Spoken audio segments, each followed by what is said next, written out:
The Illiterate Surgeon. The story of an illiterate surgeon from Cape Town named Hamilton, who couldn't read or write but was awarded the honorary degree of Master of Medicine, seems unbelievable, yet it is true. Let's explore how it happened. The University of Cape Town holds a prestigious position in the medical world. The world's first heart bypass surgery was performed at this university. A few years ago, this very institution awarded an honorary Master of Medicine degree to a black man who had never been to school and could neither read nor write. In 2003, during a grand ceremony, the famous surgeon Professor David Dent stood in the university auditorium and made an extraordinary announcement. Today, we are awarding the honorary degree of Master of Medicine to a man who has trained more surgeons than anyone else in the world. He is an exceptional teacher, an extraordinary surgeon, and someone who has astonished both medical science and the human mind. With these words, Professor Dent announced Hamilton's name, and the entire auditorium rose to give him a standing ovation, the grandest reception in the university's history. Humble beginnings. Hamilton was born in a remote village called Sanatani,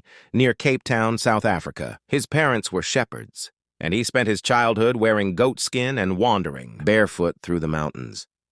When his father fell seriously ill, young Hamilton left his village and moved to Cape Town in search of work. At the time, the University of Cape Town was under construction. Hamilton was hired as a laborer, working tirelessly during the day and sending his wages back home. At night, he would sleep under the open sky, surviving on roasted chickpeas. When the university's construction was completed, Hamilton found a new job as a gardener, tasked with cutting the grass on the university's tennis courts. For 3 years, he did this work without complaint or ambition for a better life.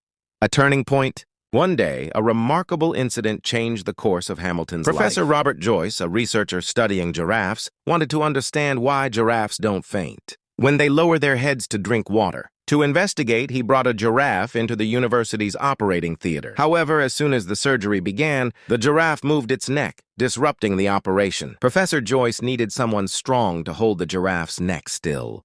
When he stepped outside the operating room, he saw Hamilton cutting grass. Impressed by his strong physique, the professor called him in and asked him to hold the giraffe's neck. Hamilton obeyed without question and stood still for 8 hours while the doctors performed the surgery. Even when the doctors took breaks for tea and coffee, Hamilton remained at his post without moving.